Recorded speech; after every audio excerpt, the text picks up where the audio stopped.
probably 50 to 60 piles of poo in the past few months of trying to be a coach and a volunteer in that organization.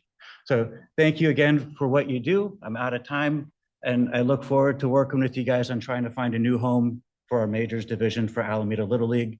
It's definitely needed. So thank you. Okay. Next speaker is Jay Ingram. Welcome, Speaker Ingram.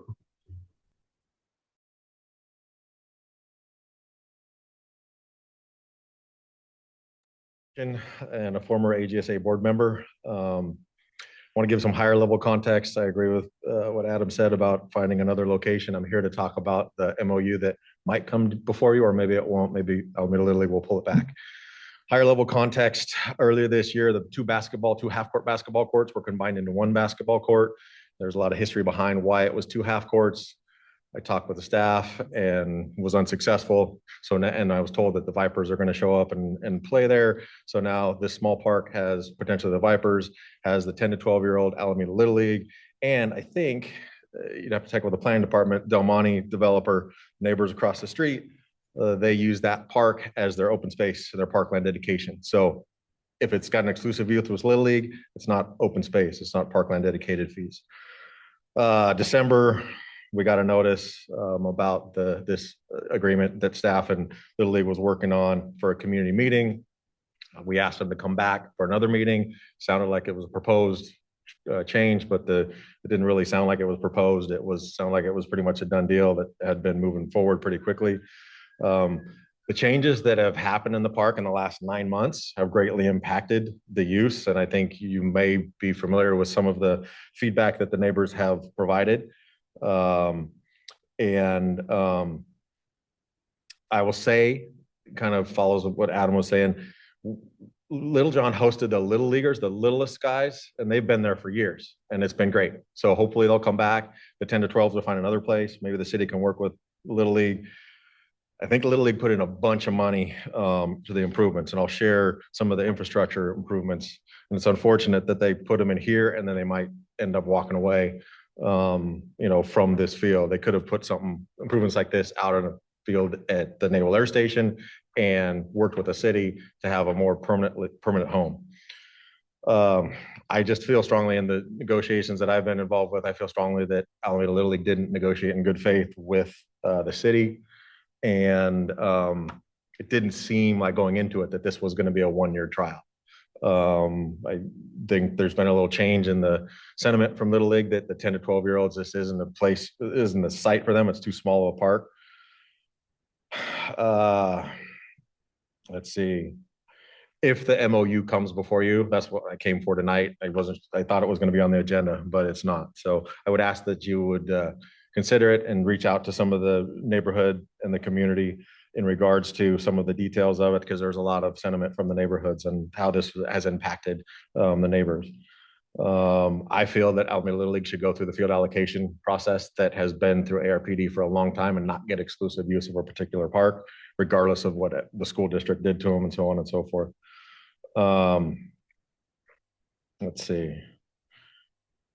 I'll just wrap up by saying the neighborhood park known as Little John Park is too small to support the 10 to 12-year-olds. I think Little League is kind of realizing that and their families.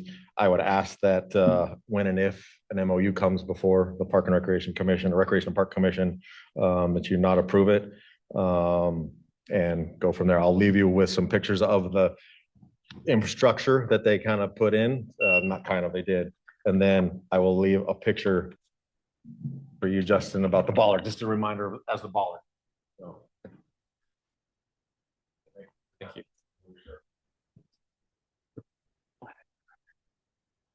Next speaker is Jill Ingram. Welcome, Speaker Ingram. Thank you. Okay, so just here to talk to you about the MOU for the Alameda Little League. It was our understanding that it would be coming to the commission because I attended the council meeting a few weeks ago. And, as they had said, the previous speakers, the neighborhood definitely was in support of the little kids for Little League. It was never a problem before. And just, the majors, just, it doesn't seem to be a fit for them at the park. We want the public to be able to use the park, like they've been able to use it and be able to have rentals of the barbecue sites. And, it just seems right now they have the regular public coming into the park anymore. And I think one of the things that I see quite often is a lot of people parking in the red zones. And just in the last 2 days, they are parking on the corner and it's a clearly marked red zone. And I've called the police on one occasion. They came out, they didn't ticket. So that just doesn't seem to be safe. And then, maybe look at the development of Del Monte in the past to see, because it's our understanding that that was their open space for them. So, and then just, I would, please ask to continue to notify the neighborhood with flyers coming to the houses, because that's how we found out about both meetings, and we appreciate that. We're not following the website, we're not following social media. And so it just makes it hard to know when meetings are happening and things like that. We just want to be able to communicate and get the information. So, thank you.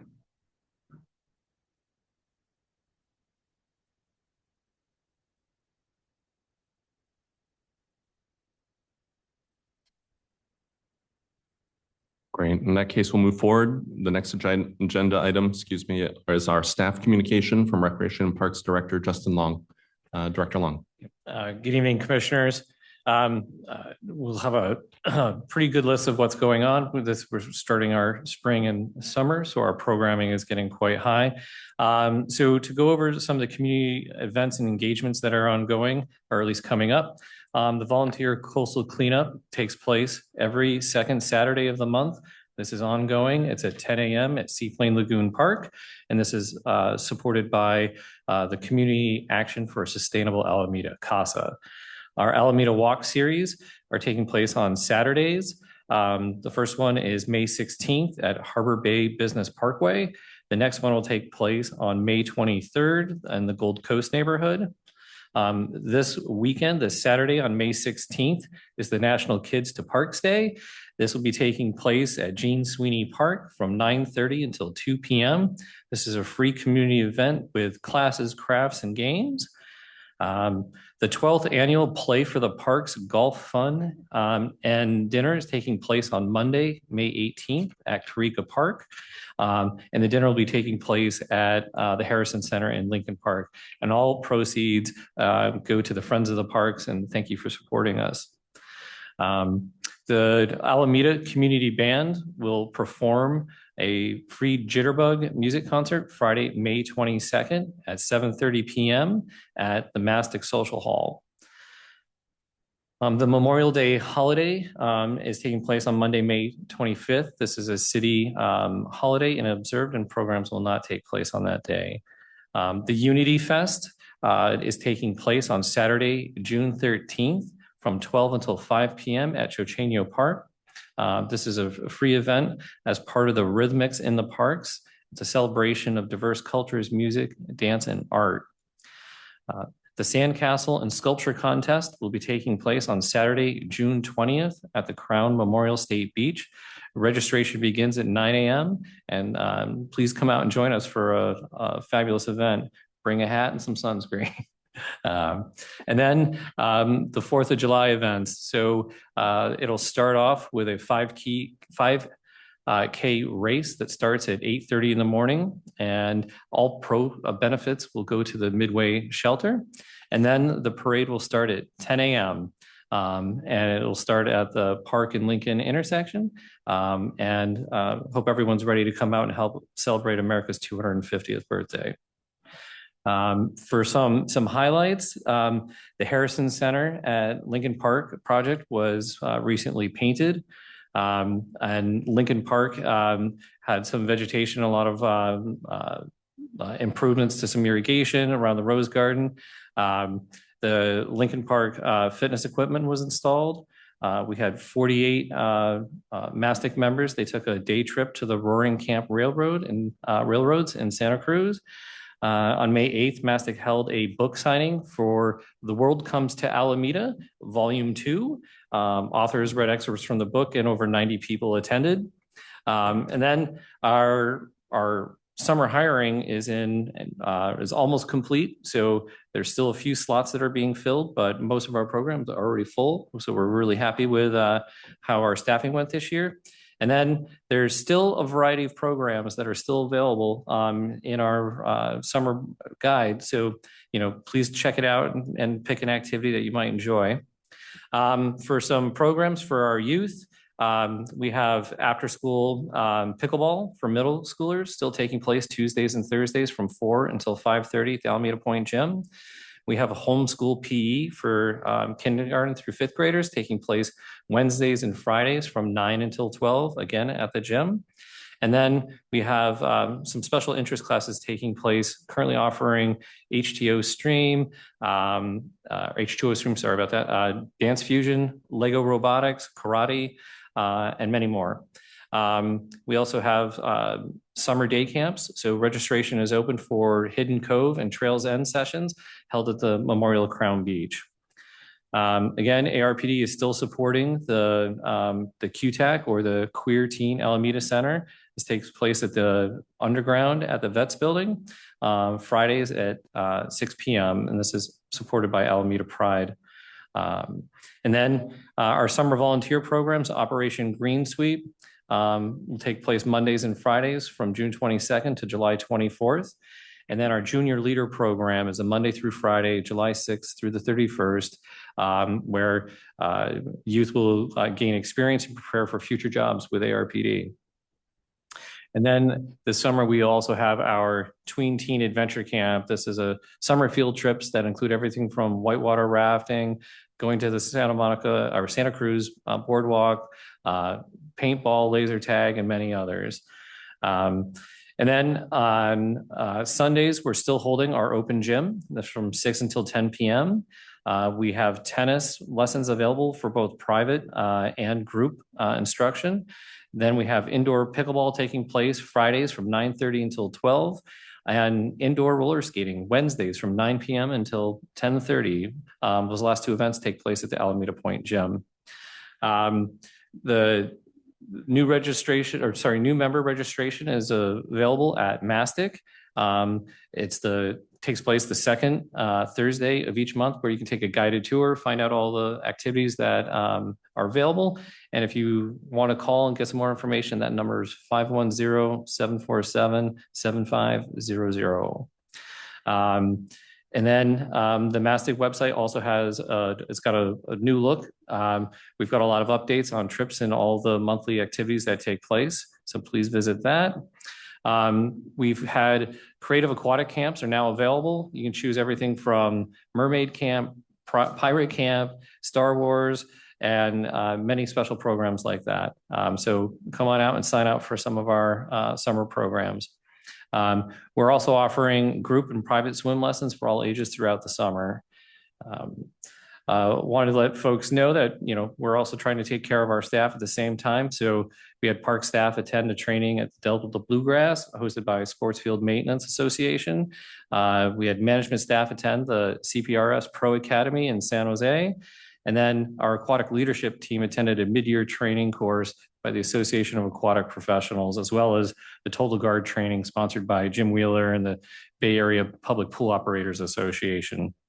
Again, as well as our summer ARPD lead staff, they'll also attend a CPRS Training Institute on Saturday, May 16th.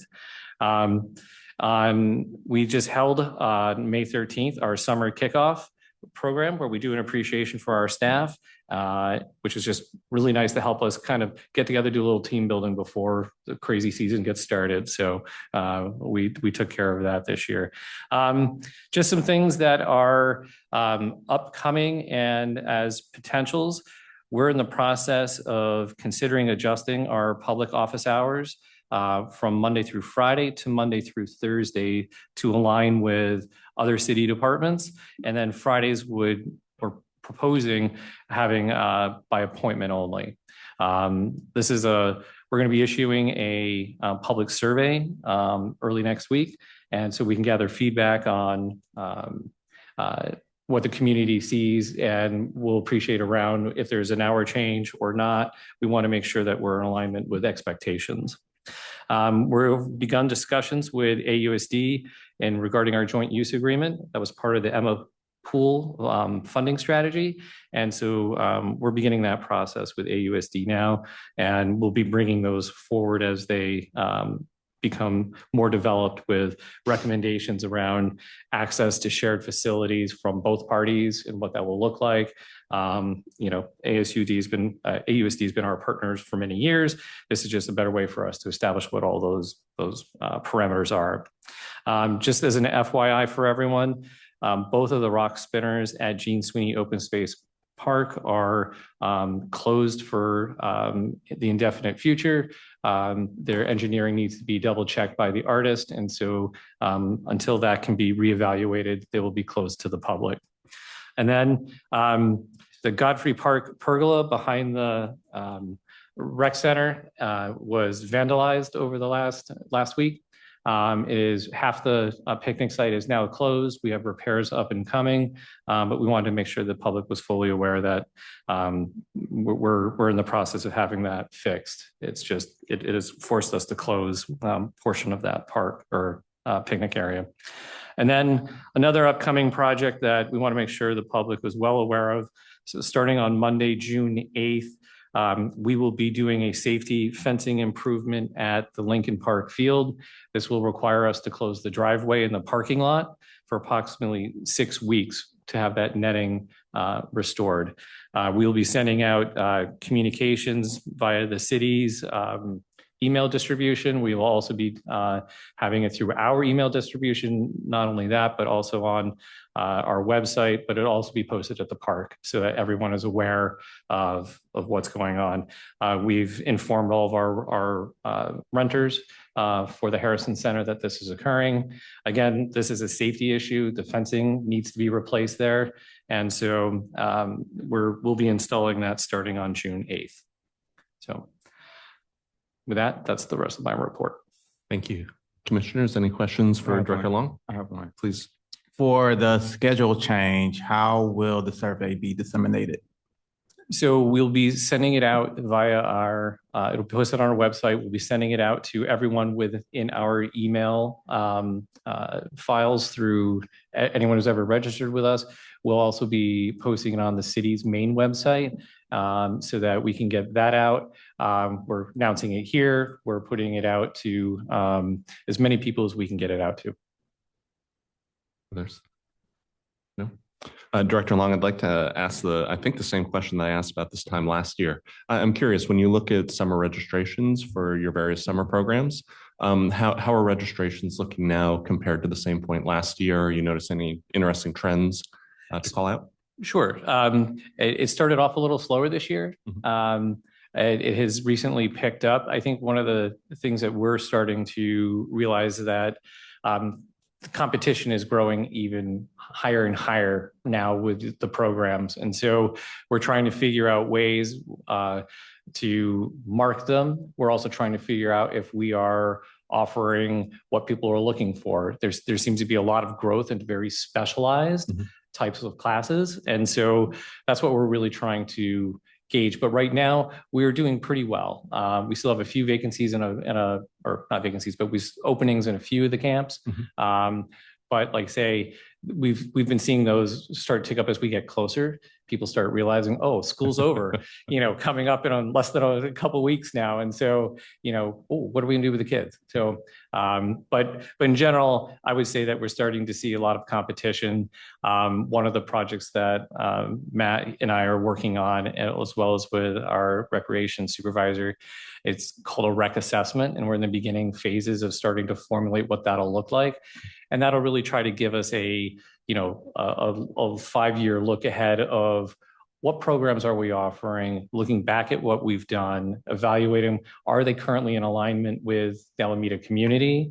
Has things changed? And what should we propose in the future to modify our recreation program? So, over the next 6 to 12, months, we'll be going through that process involving the community, special user groups, so we can look at that. Great. And it seems appropriate to ask with the Friends of the Parks event on Monday, current state of scholarship funds available and whether you're seeing drawdown on those? So we use all of our scholarship funds every year. We're probably somewhere in the neighborhood of 50% consumption so far.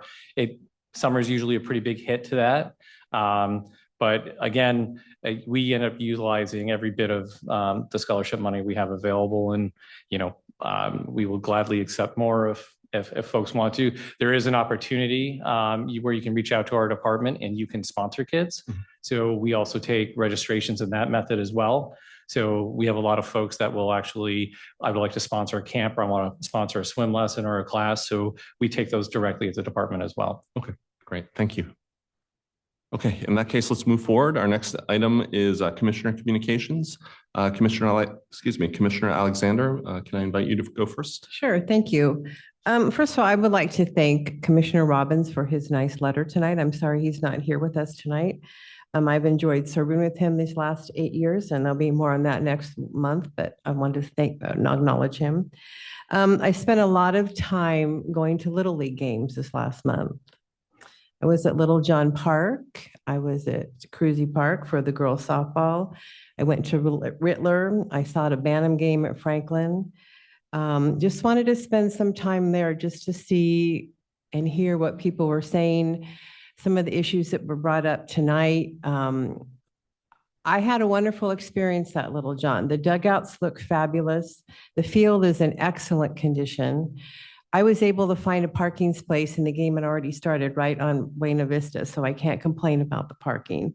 I watched one game, and then I stayed to see the transition to the next game. Everything seemed to be working smoothly. We'll probably talk more about that next month, but I just want to say I spent a lot of time out there. All the dogs I did see on the park were all on leashes, all 30 of them or so. They were all on leashes. I went to the Mother's Day swim that they had at Encinal. It was a little chilly to actually be in the pool, but I want to compliment Stacy Thomas and her staff.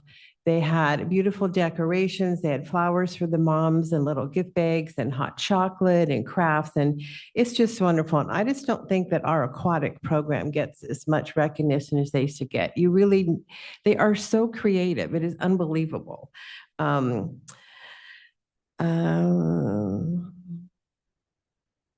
guess that's about all I did. I went to baseball games and I went to the Mother's Day event.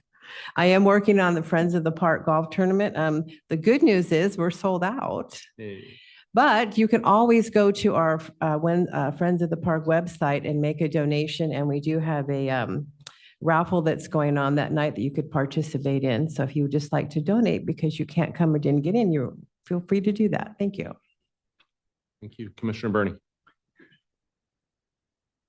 I again would like to give an appreciation to ARPD for having good parks to train in. For those that don't know, I mentioned this last month that I was running in the Boston Marathon to raise money for Cat Town, which is a cat shelter in Oakland. I was able to run the Boston Marathon last month. I was able to finish the Boston Marathon last month. I was able to raise money for Cat Town. So I just wanted to, again, give the appreciation to the ARPD for having excellent parks in order for people to be able to train for such things. And just to also say that good parks are not everywhere. It is a privilege, not a right. So I just want everybody to be aware of the work and effort that ARPD does in order to have excellent parks here in the city of Alameda. Thank you, Vice Chair Schwartz. I don't have much personally. I'm actually just back from Europe about 24 hours ago, so still a little jet lagged, but my parents were actually here to watch my son. So I got a little bit of a unique perspective in some of the park experiences they had. My mom went to the Aqua Warrior class, so thank you for getting that back. Great to see them back in the water, even again today. And then my dad went to lap swim. Both of them were at my son's T-ball games, their first time at Franklin, their first time at Bayport Park. So they were able to experience some of the great parks we don't usually go to because they're not in our neighborhood. And then only feedback is they were hoping to do some stuff at Mastic, but it didn't seem like sounds like something about an orientation class they had to take. Some of the programs, most of the programs it seemed like were like 12 weeks long. So maybe, I don't know if just the website's not updated or, but it would probably be great to have some more public facing stuff for drop-ins, especially as, parents might come to visit, relatives might come to visit, to kind of expand, what some of them are able to participate in at Mastic if there's open space. But that's all I got for today. Thank you. Great, thank you. I have a two-part update to share of park experiences from the past month. First, really happy to finally join the Alameda Aquatics community.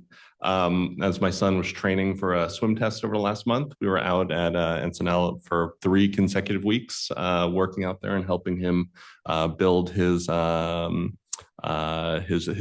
in the pool. I saw both sides of it.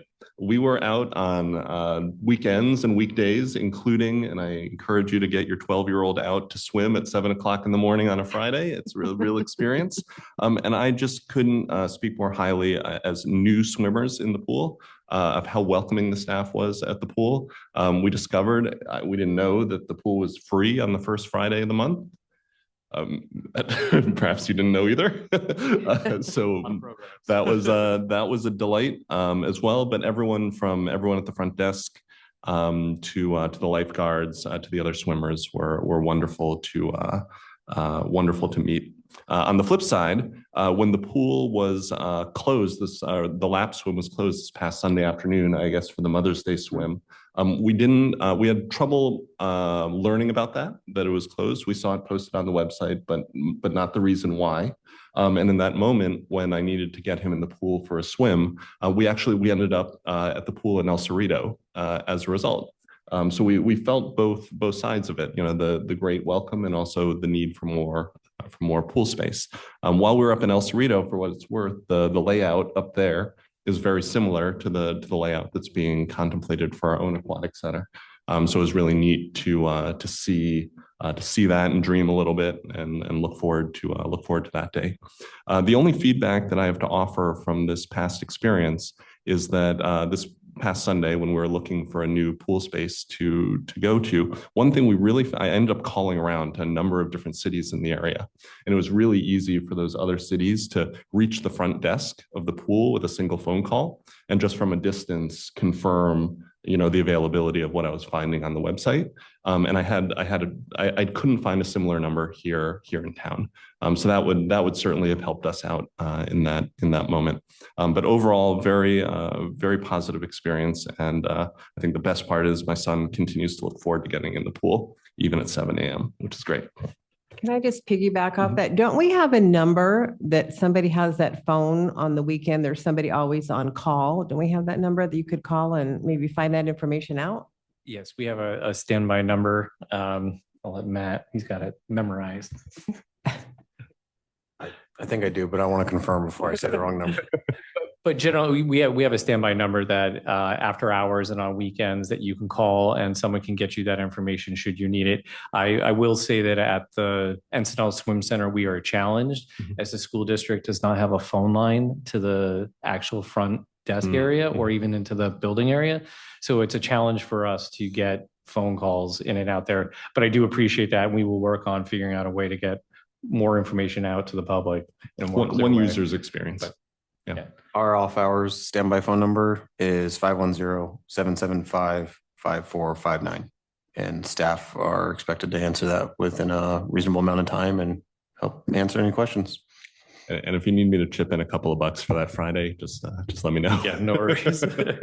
Okay. The second piece is similar to Commissioner Alexander after April's City Council meeting, where the Little John MOU was discussed. I spent a lot of time out at Little John over the last 3 weekends doing much the same thing, observing the games, observing the changeovers, walking the neighborhood to gain perspectives from the neighbors in the area. And similarly, I look forward to contributing those perspectives when the item comes to us in the future. But that was time well spent, and nothing quite like kind of walking in the shoes of the folks who are affected to gain that experience. Okay, let's move forward. Our next item on the agenda is to approve the minutes from our April 9th, 2026 meeting. Do we have a motion to approve those minutes, please? I will motion to approve. Second. And a roll call, please. Commissioner Alexander, Yes. Commissioner Burney, Yes. Vice Chair Swartz. Yes. Chair Radies. Yes, thanks very much. The motion's been approved. The next item on our agenda is our regular agenda item 6A, which is to receive the 2026 Recreation and Parks Department project updates. We'll have a report and a presentation. Commissioners can ask clarifying questions. We'll have an opportunity for public comment, and then the commissioners will discuss and offer further feedback. There is no motion to make on this item. Director Long. Good evening, charities and fellow commissioners. We're here tonight just to give you guys a high-level overview of where we are for our 2026 capital projects and small projects that we have ongoing here in the department. So we'll get started. So the first one up is the Sweeney Park Trail Connectors. As many of you may have gone out there or gone through the park, you've seen them fenced off. The paving has been completed. They're working on some final components. Early next week, they're going to start the striping and installation of signage. Once those are complete, we will then open up the connectors to the public. This will now allow for us to have 2 entrances from the north, and then again, 2 entrances again from the south. This has been a long process for the department and has put a pretty big strain on our resources for just trying to get the management of the beginning components of it. Once we got a final approval, it's moved pretty quickly over the last couple of months. So we're very happy to start bringing this project along. Again, this was really to improve pet access, pedestrian access, and so we expect it to be open here before the end of the month. So we're thoroughly excited about this. The City View Skate Park, as you well know, over the last year, we've been working with the skating community. We worked to try to identify improvements. This was built in 1999, and there's been nothing really done other than maintenance to it since then. And so what we can see here in the yellow square is the outline of the limit of work. This is an area that they identified as needing closure to in order to complete the circuit route that this is a very well-known skate park for. And so we worked with them to come up with the plans, took their feedback, and this is a little dark here, unfortunately, but basically it completes the loop on that northern side there on the edge, in the upper right-hand corner, which will allow people to go across the skate park and then come back and in, and allow the circuit to really be completed. We've finished all the construction documents. It's in permit review now, and then we're expecting it to start in October. And then once construction starts, it'll be 2.5 to 3 months, depending on weather again. We picked that time of year primarily because we know that our summer programs will be out. And then also just, we're just trying to align with our department's workload. But this will be a huge improvement. There's going to be ADA, parking improvements, pathway improvements. Again, as you're going to hear with a lot of our projects coming forward, is that we're making ADA improvements that talk about path of travel. These are items that were identified in the ADA transition plan that was adopted by City Council last year. And so as we do projects, we are also addressing those issues as they come up so that we can work to help support the transition plan being completed. As you guys know, and everyone knows, the Aquatic Center is coming. The bids package came in at the end of April. We've been working with the council and city management, talking about the budgeting. You've heard in the last discussion about budget that was brought before at the last council meeting. The fee or the estimate for the Aquatic Center is about 5 million more than had been budgeted. So there was a lot of conversation about how the city would meet its obligations and commitments. And so that we are still moving forward with the Aquatic Center. We're going to be bringing the contract for award on June 16th in front of City Council, where we will award the contractor. And then we will continue to start that process for the construction of the facility. The bid package included the 30-meter competition pool, the activity pool. We're also looking at, until council approves, but we put it into the base for what we want in the project. The full scoreboard will be included. We will also be including a 16:9 LCD wall on the maintenance or the mechanical building that will also be used for programming. We've coordinated this with AMP and their participation with the electrification. So they'll use that as a communication device to the public about their programs.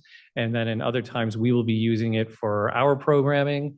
So it's a good combination of partnership with them. So we're expecting the construction and to mobilize in July. We'll have a duration of 2 full years. And so once we get the shovels in the ground, it'll be a huge improvement. And so we're excited. It's a big project. Again, it's a big taxing demand on our work time. So both Matt and I will be spending a lot of time as the construction of this project starts. And then adjacent to the Aquatic Center is the community garden. We've held a couple preliminary meetings with Alameda Backyard Growers. We did a site walk back in April, looking at the facility, looking at the location. One of the things that we are looking at is to try to maximize benefit with even existing work being performed with the trail connectors. We had talked about vegetation removal in certain areas and what types to be moved. So we're actually working with that contractor to try to maximize even from the previous project, whether or not they might be able to help support this. That all still depend on just quite what they have left. We anticipate bringing more forward. The goal is to approximately get to 2 acres. The initial phase is not 2 acres. It's about half of that. And so what we're really trying to do is to do this in a phase mechanism in order to build momentum and get this going. The first phase will have between 70 and 100 plots. These are going to be raised beds. And again, we're looking at trying to get, as much as we can, whether it's even just vegetation removal done in August, and then start getting the other components ready. So we're hoping for the duration to be about 12 to 14 months, and then expected completion hopefully sooner than December of 27. But it'll all depend on weather and some of the resources that become available. This is Franklin Park. We have identified through the paving assessment that we performed over the last year and a half that the paving for the basketball half court outside of the rec center really needs to be redone. It's got aggregate showing at this point. And so we've focused on repaving this segment, and it'll have resurfacing, putting in a new standard. Again, this is also part about improving the ADA paving in that area. So we will be doing that at the same process. So that is expected to start in the fall of 26 and take about 4 to 6 weeks. So we'll be doing a lot of coordination with our after school program. We'll be doing it with the school because these facilities are both heavily used by both facilities. This is Longfellow Park on the west end. And so this is another park with a paving issue that we It's been a long time since the main basketball court and area has been paved. This is something that we have been in our plan for a while, but we're finally being able to get to it this year. And so this is the area that we're talking about that will be addressed. What you're going to be also coming up in the next meeting is there's an ADA improvement project that has to occur. This park, as many of you may know, only has one entrance. It's by the rec center, and it exceeds the ADA requirement for the thresholds and slope. And so we are going to be exploring installing another entrance into the park, which we will bring forward here. But this project, we're expecting to start in the spring of 27. It's going to last about 4 to 6 weeks. Again, these paving projects are all dependent on contractors, availability. A lot of these projects are relatively small in comparison to a lot of big paving projects. So we often have to work with contractor schedules in order to try to navigate when they can get to these and when they can't. But it'll be a big improvement in this park, as we have not been able to put a lot of attention to this in a long time. And then over here at Lincoln Park, I had just mentioned in my director's report, because I wanted to get information in a couple places. This is where we were talking about doing an improvement to the baseball field netting. We have existing fencing on the north side there along the driveway access. It has become a little bit precarious, and we want to make sure that it becomes safe. So we will be installing netting along the first or netting along the third baseline, which will be the tall netting, which is what we have on the south side of the park. And then there's also going to be the installation of netting along the bleacher area. A gentleman came and spoke earlier about the safety issue here. So they're going to be installing both of those at the same time. This is, again, starting on June 8th, and it'll take between 4 to 6 weeks. But this, again, will be a big safety improvement for both property and pedestrians. And we're excited for this one to start here real soon. And then again, in Lincoln Park, as we've stated before, as Estuary Park comes to its completion, there will be 6 new pickleball courts there. We've talked to the pickleball community here about the resurfacing of these courts, as we do know that there's cracks. They've come before you, and one even brought a piece out here once for you all. So we've been working to, maintain those and keep those cracks filled. However, it is time for a full resurfacing that will come to fruition. Again, we are waiting until Estuary Park comes online, which we expect to happen in either late December or early January of 27. Then we'll have a place for our pickleball community to go. And then we can take these offline and get them reconstructed. Again, that is going to take between 6 to 8 weeks in order to do that work. And as I just mentioned with Estuary Phase 2, we are well into the construction of our 5.5 acre Phase 2 here. This park is, again, this is an illustration of what the park will look like. There's been some modifications on this since then. But this is the general layout of the park. We will have the 6 pickleball courts, the full basketball court. We'll have bank shot. It'll have a new ADA playground. We'll have a lawn area for the community to gather, as there's a lot of density around this. I'll have open space. We'll have 2 dog parks for both large and small, and a reasonable sized parking lot to service both Estuary existing park for the athletic fields, but as well as the park itself. I want to point out that Estuary Park has not had restroom facilities since it was constructed. They've had to use temporary portables. This now will allow for 6 individual stalls to support both the park and the existing athletic fields. We're excited about this because if you ever get a chance to go out there, I highly encourage you to, because if you're curious about park development, it's amazing to see something turn from a dirt field very quickly into something that starts to look like a park. And so, like I say, we anticipate this coming online at the end of the year. We've received a decent amount of grant money for this, so we really are appreciative of that. But this is going to be an exciting change on the West End.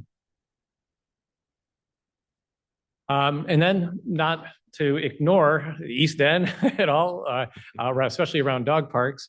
As part of the Clement Tilden project and realignment, there's several large green areas you see there.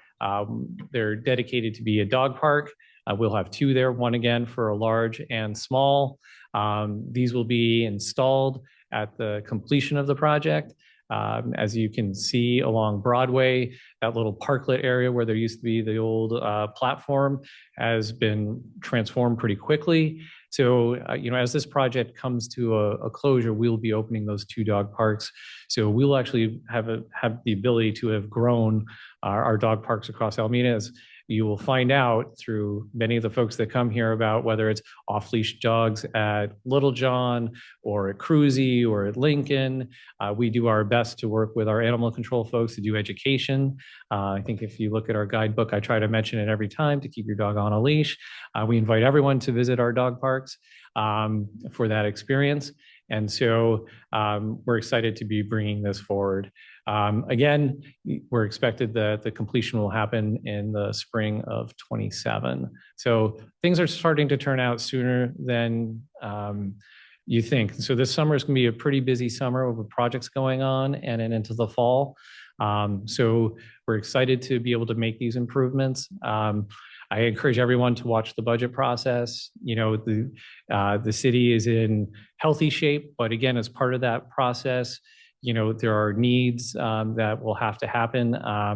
We have had our playground replacement funding unfunded for the last 2 years. So it's one of those things where we've had to delay replacement. And so as we move forward, we're going to try to strategically make improvements as those funds become available. Leading into playground replacement, this is the last playground that we had funding for. So this is Lydecker. As you can see, this playground has outlived its lifespan by many years. We've been able to keep it going and keep it safe, but it's virtually impossible to get parts for replacement anymore. And so we're excited to start this process. We went through a significant public engagement. We brought it forward to you for the new design. Again, there's ADA improvements included in this. And we're going to start construction on this in August of this year. It'll be down for 1 to 2 months, and then we'll be able to reopen the playground to the public. With that, I'll conclude my presentation and be available for questions. Terrific. Thank you. Thank you both and to the entire department. Commissioners, can we have clarifying questions, please? Thank you for, after some of the comments from the community regarding prioritizing that. Really appreciate that, Justin. I believe when you go to Gene Sweeney Park, there is a very outdated master plan sign right by the playground. Given that master plan didn't include an aquatic facility, is there going to be a new master plan for Gene Sweeney that you guys will put together?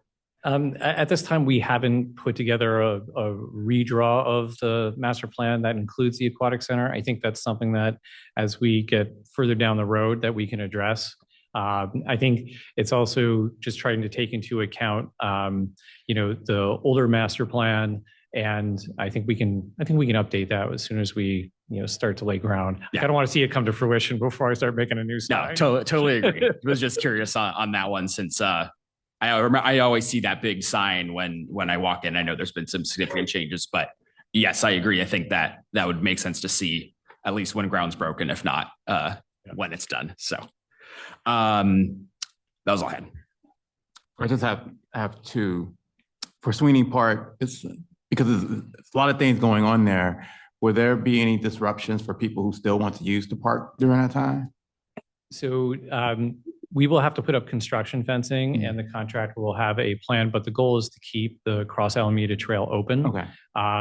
There will be several times when it probably has to be shut down, but we will be issuing notices well in advance of when that occurs.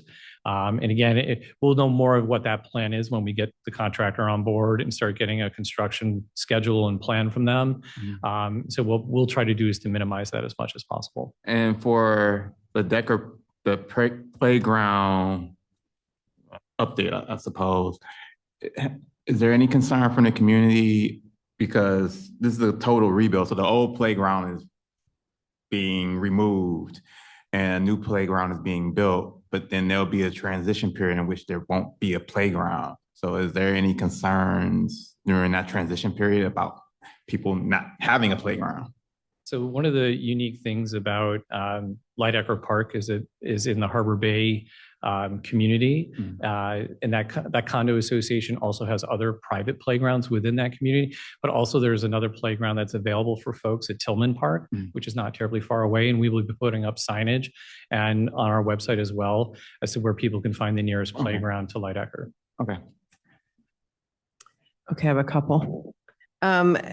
The skateboard park, is the rest of the skateboard park going to be open while they're doing construction?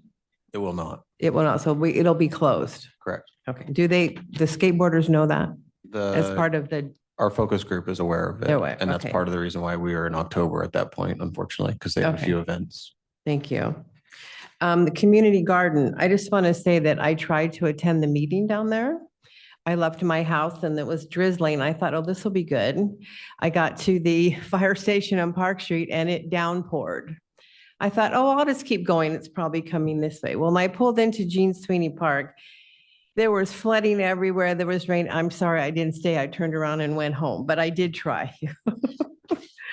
The Franklin basketball court is going to stay in the same place and it's just half court, correct? Correct. It's a full court currently, and it's going to remain a full court. Does it go this way or this way?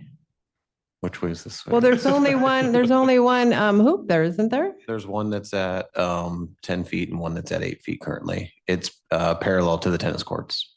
Oh, I'll have to go look at that. So the driveway at Lincoln, will two cars be able to go down the driveway now at the same time? More successfully than they are able to now. I drove that many a day to staff meetings and it's not a fun thing.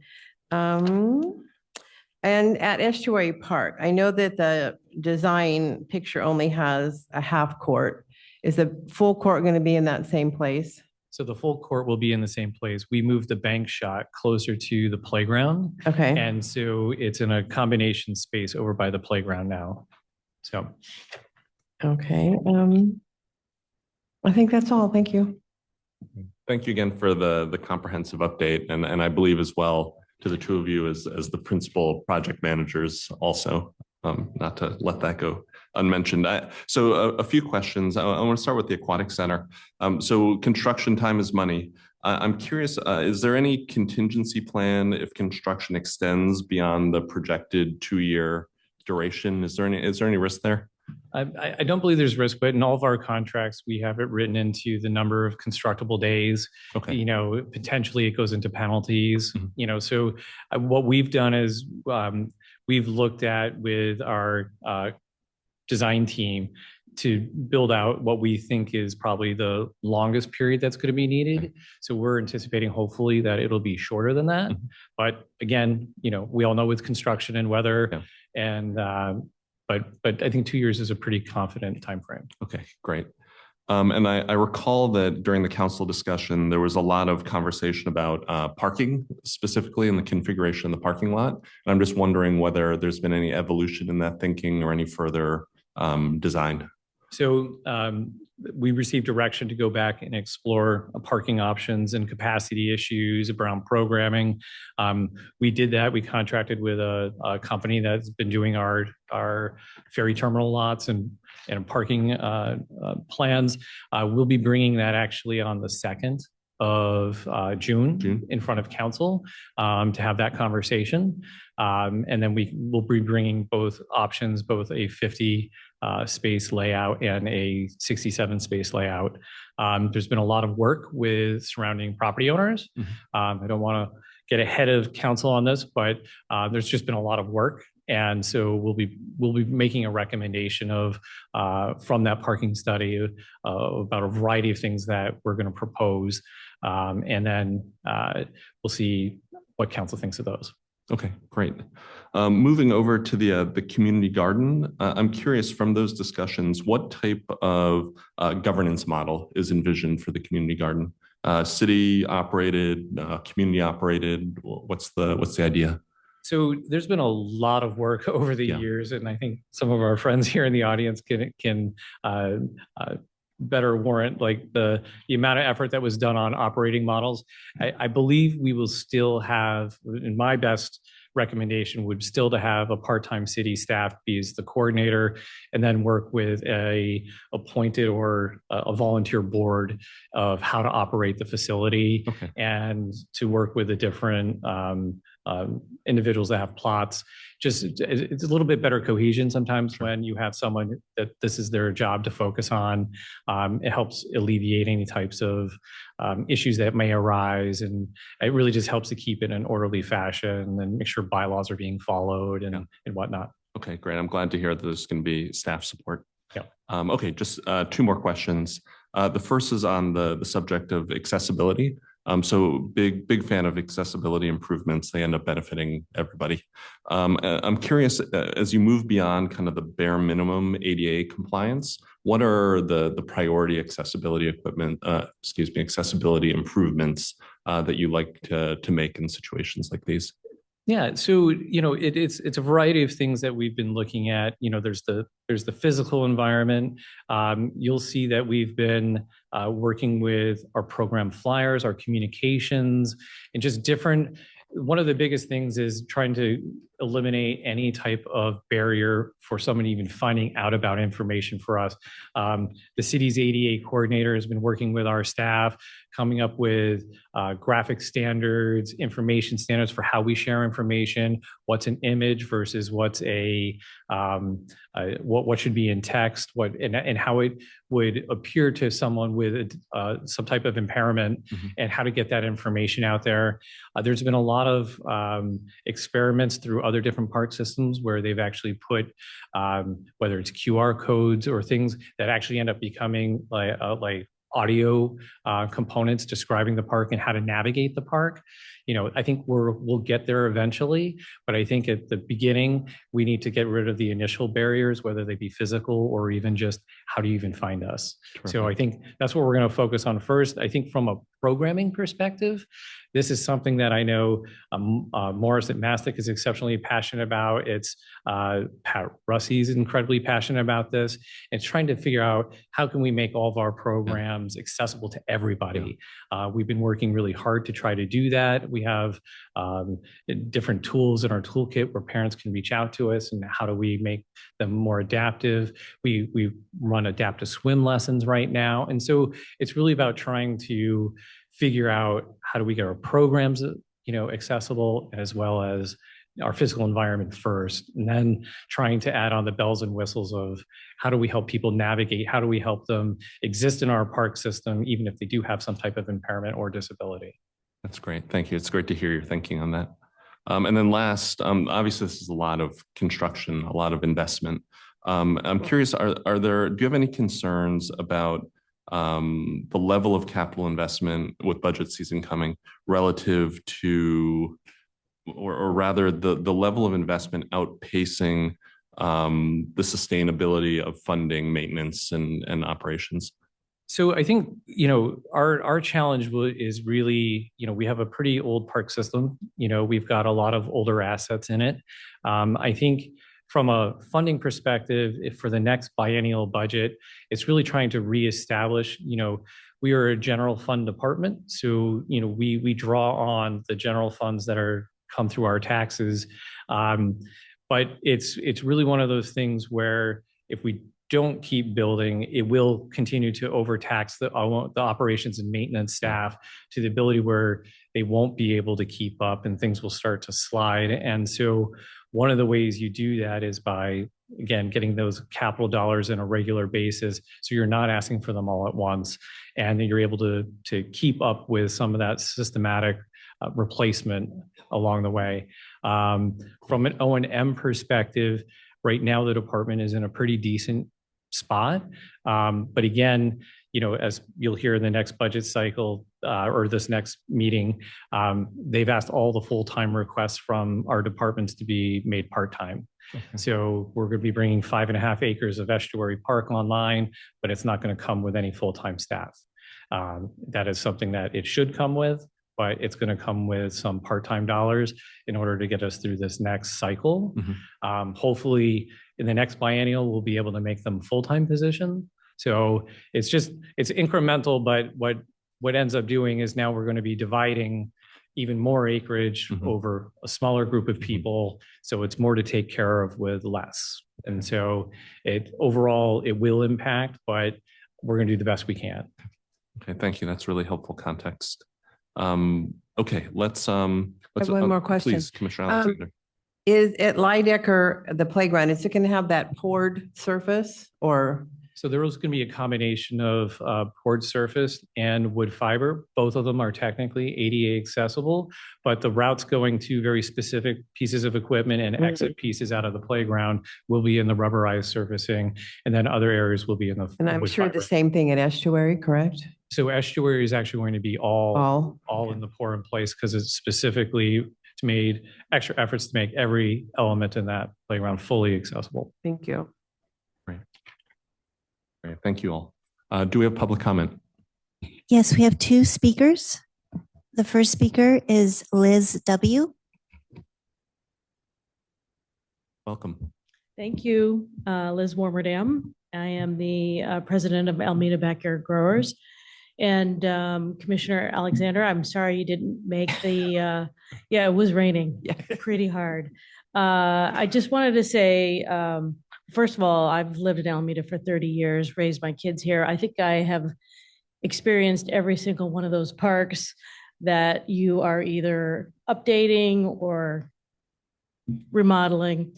We do have an amazing park system. Commissioner Bernie, you're absolutely right. And we don't have enough money, and you guys do a great job. You really do. You need more money. Alameda Backyard Growers is really excited to be working with staff. They've been fantastic. We did our site walk, and we're really excited. Birgit, my colleague here tonight, is going to talk to you a little bit about the work that we did about the management of the garden. We're an educational nonprofit, so she's going to talk about it, but it'll be nice to have some dedicated folks. But anyway, I just wanted to say thank you for your continued support of the community garden. We have a lot of folks that are really excited about this project and are ready to get, sorry for saying it, but our hands dirty. Thank you. Thank you. Next speaker is Birgit Evans. Welcome, Speaker Evans. Hi, my name is Birgit Evans. I was not actually intending to speak today, but who can pass up an opportunity in this lovely room to get up at the podium? Yeah, that was quite a meeting out in the rain, but I was actually very delighted with the site because we've got some existing young oak trees there. And we were able to talk to Matt and Justin, who was there in his dress shoes in the mud. I felt very badly for him, but thanks to both of them for taking us through there and showing us the site. And I'm really excited to maybe have the educational space in the shade of one of those oaks as it grows up, to be able to give classes there, because we have needed a place to give classes for a very long time. We give monthly education classes on all forms of gardening, and that will be really a treat. I'm trying off the top of my head, and this was a very long time ago when we discussed the management, but yes, it will be very, very good to have a staff person who can collect fees from the gardeners, because obviously there's going to have to be an annual fee.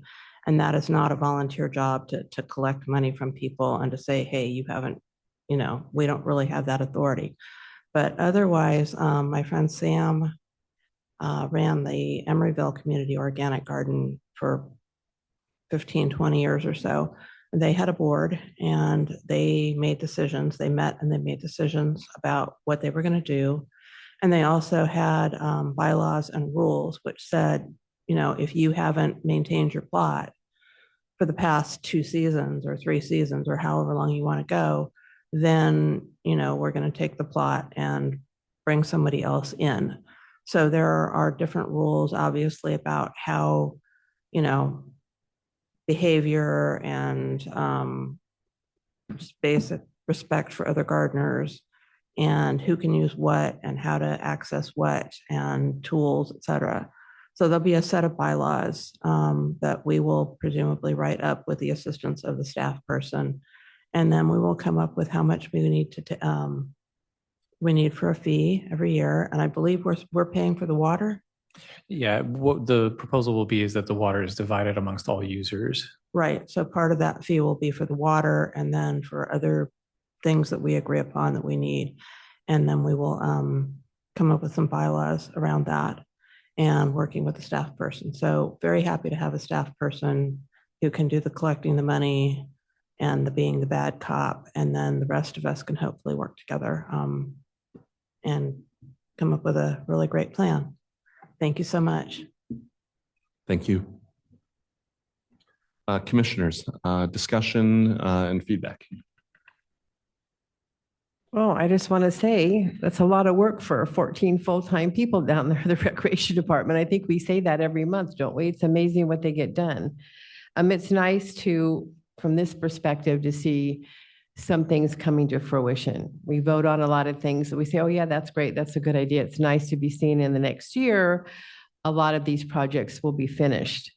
I guess my only question is, I guess I should have asked, are you pretty confident we're going to get that $5 million to finish the pool?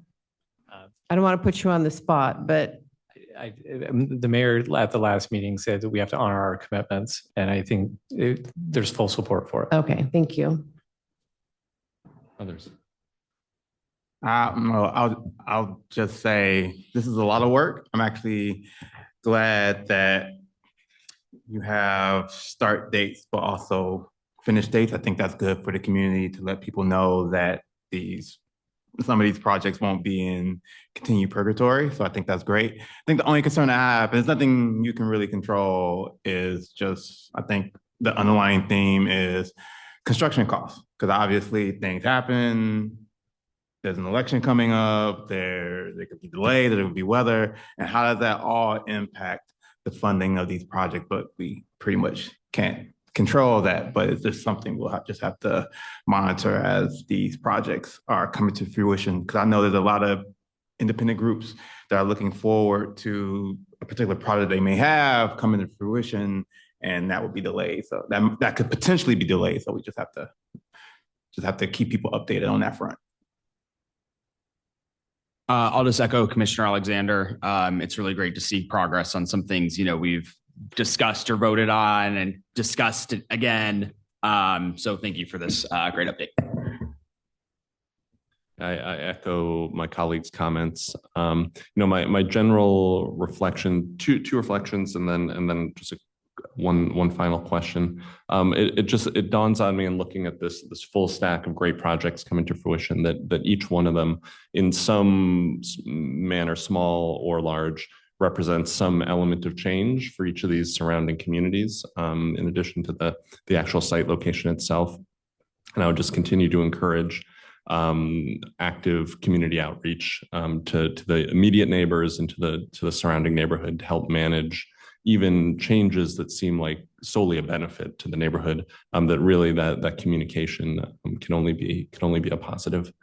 Number one. And then number two, I just wonder in addition, in adding new facilities and amenities to these spaces, just to keep a mindful balance between developed parks and passively enjoyed open space. Just when I see projects being built, overall, I'm very encouraged, but that's always in the back of my mind to think, are we still allowing enough open space for people to enjoy just out in nature itself?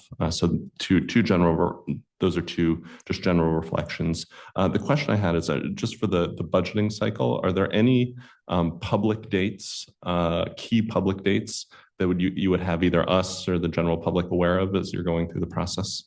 Well, I would say at the next city council meeting, that'll be the second discussion around budget. Mm-hmm. So it's good for folks to attend and to understand the budget adoption. Starting in the fall, we will start work on the next biennial budget. So we'll be starting to do the planning work for the next 2-year budget Mm-hmm. cycle. Again, I think that'll be important for the community to be involved in. That kind of sets the mark for, a 2-year strategy. However, we call it mid-cycle, every after the first year, we will revisit again and see if anything needs to change, that's what they're doing currently. So again, I would encourage folks to watch the city calendar about when budget's coming forward. Again, I think the more people we have participating, the more feedback that everyone gets, I think is helpful for everyone in a more successful city government. You know, as specifically relates to parks and recreation, you know, budgets for the general public, I feel like can often seem very just big and complicated and opaque. Are there any particular areas of feedback or any specific types of feedback that you find are helpful from the public during these processes? I think, you know, you'll see that there's often a presentation, but you can dig further into the actual budget pages, and you can actually dig down to look at specific interests you might be looking for, whether it's park and recreation, or if you're interested in what the fire department's doing or the police department, you can actually select out and get down to like more granular data. The presentation is really meant as a high level, but there's very specific detailed budget information in a lot of those documents that I would encourage folks to do. Again, come out here to the commission, advocate for things that you think that are important to you, that you can communicate directly with staff to tell us what you think is important. You know, we look at things holistically from the department, but then we also try to look at what's happening, you know, in the community and where we think we need to put resources from what we hear year round. But I do think having that direct involvement and coming out to commissions like this and saying what you think is important is really helpful for the public to do. And the more feedback and the more involved, the more change occurs. Great. Thanks very much. Yep. Any other feedback before we move forward? Okay. In that case, the next item on the agenda is our next meeting on June 11th, 2026.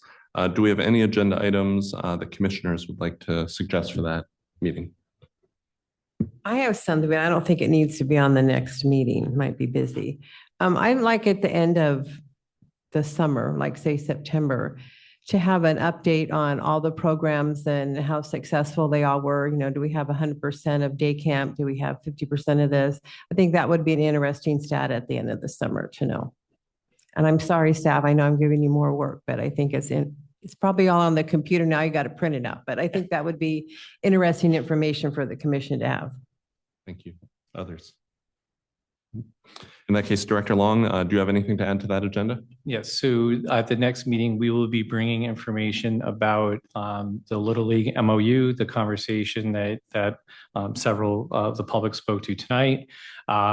We will go in depth into the topic about the location, potentially alternate locations. I think if you've heard from both a representative from Little League tonight, also the community, that the department, we're working with Little League very specifically to try to resolve the issue so that everyone, you know, it works for everyone, you know. And then we'll also probably be bringing some information around the ADA access at Longfellow Park at the same time for how to have an open discussion about the project,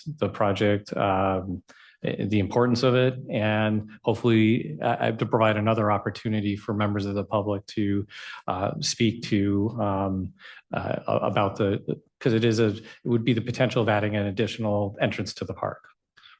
Great.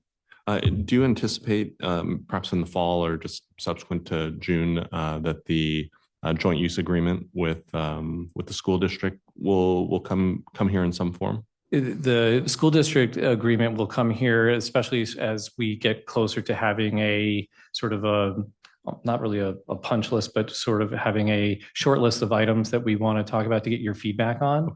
Okay.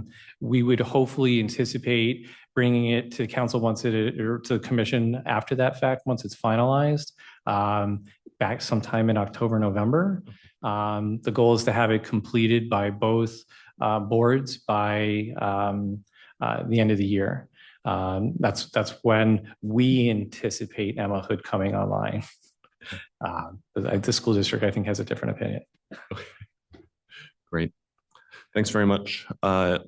Moving forward, the final item on our agenda is adjournment for the evening. Can I have a motion to adjourn, please? I'll make a motion to adjourn. I'll second. And vote, please. Commissioner Alexander, Yes. Commissioner Burney, Yes. Vice Chair Swartz, Yes. Chair Radies. Yes. Okay, thanks very much, everyone. The meeting's now adjourned. We'll see everybody in June.